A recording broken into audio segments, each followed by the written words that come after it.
right now on Denver 7 at 5:30. You are not creating equal playing fields. It's day 2. It's time to get that funding for Colorado. And it's going to be 5 times as big. My cost of living in my apartment went up $145 this year. I put in 13-hour days, and I just don't think it's right. 10,000 teachers, plus the parents and students supporting them, are expected to storm the state capitol today, all with the same message. We mean it. We mean business this time. They need better pay, more money for the classrooms, and to just be heard.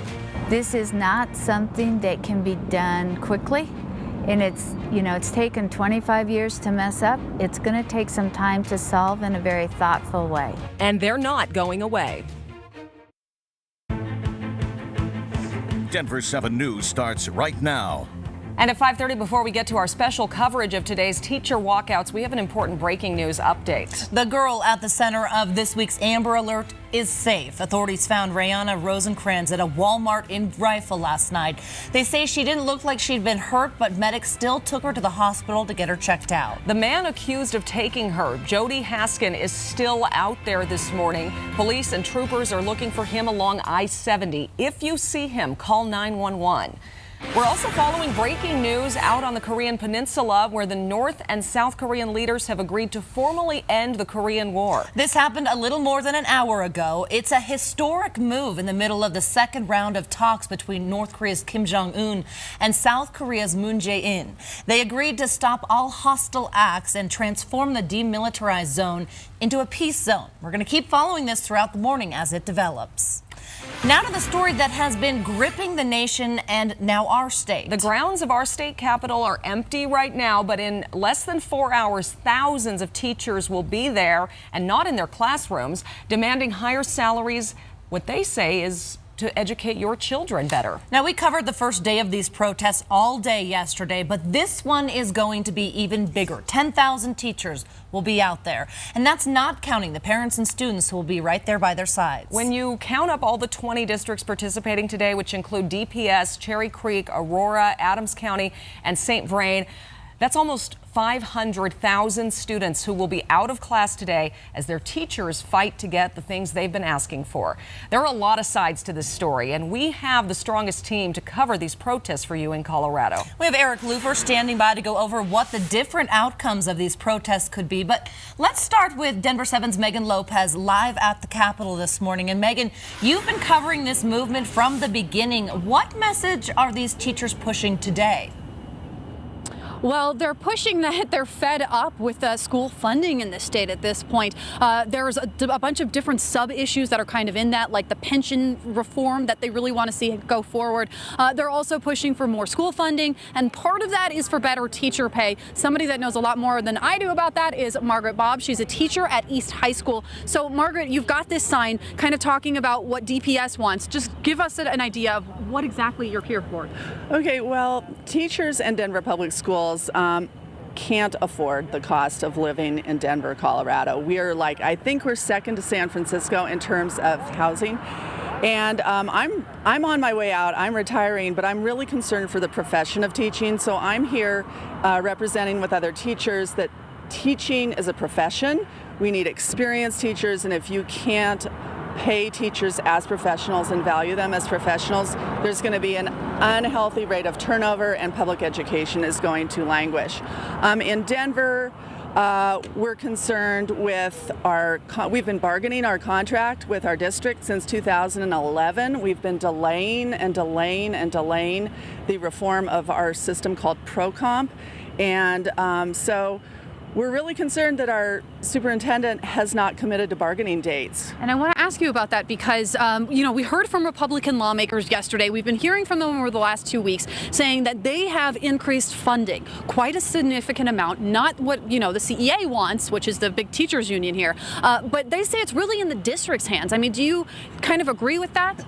It's interesting that you say that, because at every bargaining session I go to, Tom Boasberg looks at us with his sad eyes and says, we'd love to pay teachers more, but it's the state funding. We can't afford to pay you more because of state funding. And so we're kind of calling, you're putting us in the middle.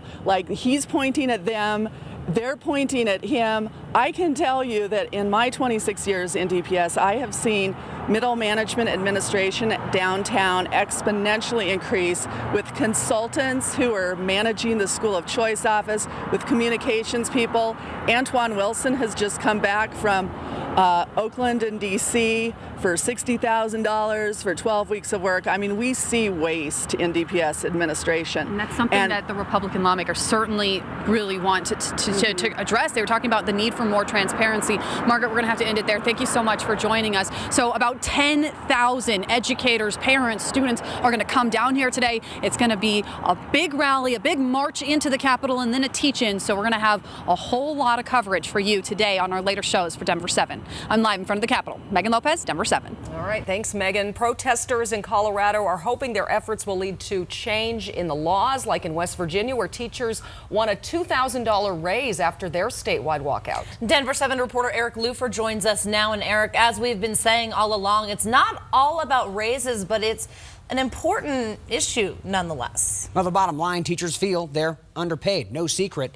This is interesting. Yesterday, I reported the average pay for teachers here in Colorado, which is just over 51 grand, according to the National Education Association. I got a call right after the show from a proud mom of a teacher who was upset with me. She told me how her daughter works her butt off for just $30,000 a year. It's true, the low end of pay is low, so we're going to break it down. There are 10 school districts in Colorado whose teachers make the same or less than $14 an hour. That's especially true in our rural districts. When you look at it from that perspective, it makes more sense why you're seeing all these teachers out protesting. Governor Hickenlooper seems to agree. Few would argue that teachers are fairly compensated. I think it's fair to say that most of us want to continue to find more funding for education, and that we recognize that that is one of the key investments we can make. As we've been reporting, Governor Hickenlooper wants to put an extra $200 million into education next year and another $100 million in the 2019-2020 fiscal year. That isn't satisfying these protesters. The legislative session ends in a couple weeks. The fiscal year starts July 1st, so the clock is ticking, and clearly these teachers are not happy. Yeah, and we'll have a different governor next year as well. There so you go. Yep. A lot of changes. Okay. Thanks, Eric.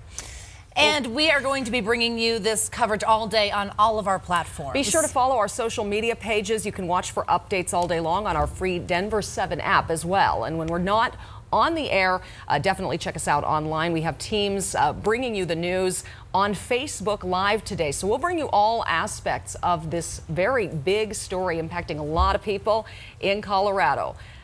This one also impacting a lot of people. A beautiful forecast for today. It's already pretty nice out there, Lisa. Yeah, well, thousands of kids lucked out Yeah. today. It's not a snow day, it's a Sunday for you because you get to hang out and enjoy that on this 3-day weekend. Beautiful, clear skies right now. We're in the 40s in most spots, a few 30s. Look at how much warmer it gets, though, this afternoon. Today is going to be one of the warmest days as we head into the weekend. For those that do have to go to school, we'll be in the 40s at the bus stop this morning. T-shirt and shorts weather, at least. It'll be really pretty on the playground. And this afternoon, by the time you're heading home, don't worry, you've got plenty of hours of daylight to enjoy this. Low to mid 70s by later today. That'll be right around 3 to 4 o'clock. We'll start to see those low 70s. Clear skies. Here's the view from City Park, from the Museum of Nature and Science. A really bright drive in store for the eastbound drive. And by 4 o'clock, we've got Brighton at 74, Highlands Ranch 74, Ken Carroll, you're going to be at 70. And 71 in Aurora. Now, coming up in just a few minutes, today we've got a lot of sunshine. We could get a few thunderstorms, though, popping up tomorrow. We'll talk more about that. I'll show you the timing of that, Jason, coming up. And I think with so many North State schools closed down, we have Cherry Creek, Denver, we have a lot of school systems to the north closed down. I think it's going to change the way we see traffic patterns here on I-25 to the north and Highway 36. We'll see how that plays out this morning. Of course, we'll keep you posted. Right now, the big story is westbound I-70 is still closed at Copper Mountain. From the camera up there, you can see that the highway is shut down. This is the alternate. Folks are using Highway 91 to go down to Leadville and then back on Highway 24. But as you can see on the map, it's going to take you an additional 45 minutes over and top the 30 minutes it usually takes on I-70 to go through that detour. We do have another crash where we had somebody hit a deer here on 285 right near 470 and also at the busy intersection of Wadsworth and Alameda. Thanks, Jason. The Boulder County Sheriff's Office is asking permission for school resource officers to store long-range rifles in 2 schools.